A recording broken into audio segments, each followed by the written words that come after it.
Hi, my name's Tyler, aka Thrifts and Tangles. Today I wanted to sit down and discuss generations of sustainable women in my life. Today is Mother's Day, so I thought this was the perfect topic to cover. I really wanted to dive into ways that I've been sustainable, my mother has been sustainable, her mother's been sustainable, and even her mother. I think sustainability is something that seems to be more trendy and it seems like it's something that's more recent, but generations have been sustainable usually for survival reasons in the past, and I think it's really important to highlight that. All right, so let's start with my great grandma, also known as Big Mama.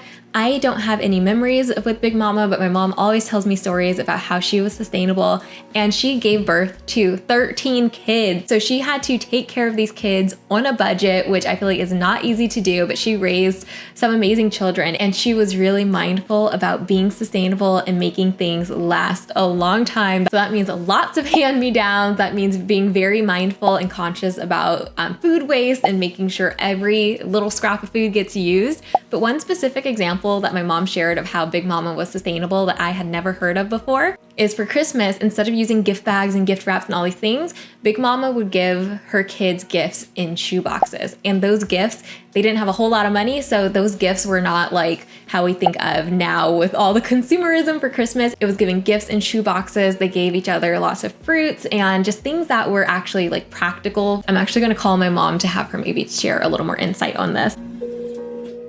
Hey. Hi, happy Mother's Day. Thank you. I was wondering if you could talk about how Big Mama was sustainable. She loved shoes, so she had a lot of shoe boxes.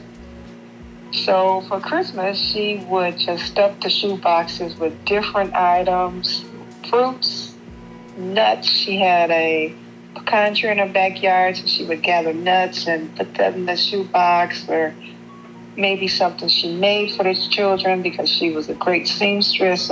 But they said under the tree, she would present their gifts in shoe boxes. And they would open them up and they would be filled with all kind of great things. That's her sustainability. The next sustainable woman I want to highlight is my grandma. She passed away in 2019, but to us, she was Nani, and she had a cabinet in her kitchen that was filled with grocery store bags. So if you needed a trash bag, if you needed a bag to put your lunch in, if you needed anything, you knew to go to that kitchen cabinet. And that's something I've adopted for myself. And my mom has adopted for herself too, because it's like, sometimes we don't have reusable tote bags, but we will get plastic bags or paper bags, whatever it may be.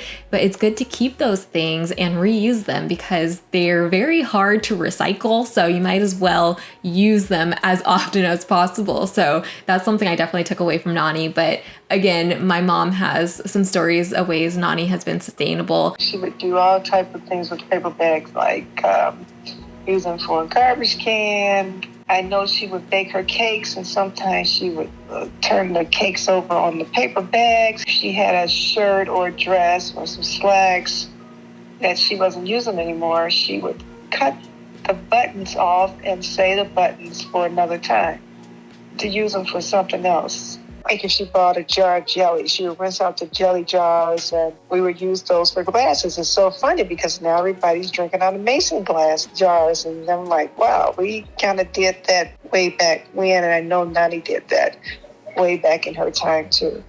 The next sustainable woman in my life is my mom. She is the reason I am into thrift shopping. She grew up very frugal, very sustainably minded. My mom always took us thrifting. She took me to garage sales. She was like, never pay retail, always buy items that are secondhand because one, the price is good, but also it's better to get items secondhand instead of buying something new. So my mom's the reason I have a love for thrifting, and I'm very conscious about what I purchase. My mom also was really good at like sewing things. So if anything was broken, she would, sew it back up instead of saying, okay, you're gonna buy something new. Like, no, you're going to sew it up, you're going to fix it. We're going to find a way to maybe repurpose this a little bit. And my mom is really crafty and creative. So if something broke, like one of my necklaces, I would, try to throw it out or try to put it in the donation box to send to the thrift store. And my mom's like, no, like, what are you doing? We can make this work. And she would bring out I don't know if it's like a wrench or whatever, a little what do you call it, little tool to kind of like fix the jewelry, fix the broken necklace, or she would take a piece from one necklace, put it on another,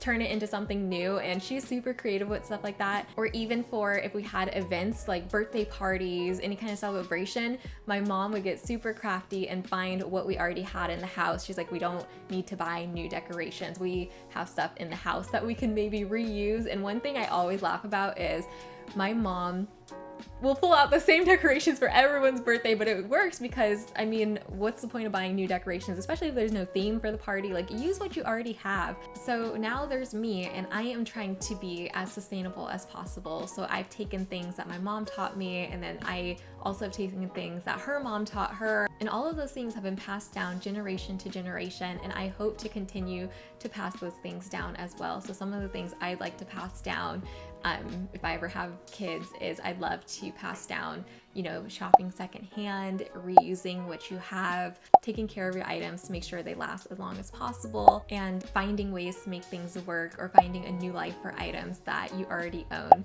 So anyways, I really hope you enjoyed this video. Let me know in the comments below who are some sustainable women in your life and what have you learned from them and what have you implemented in your life.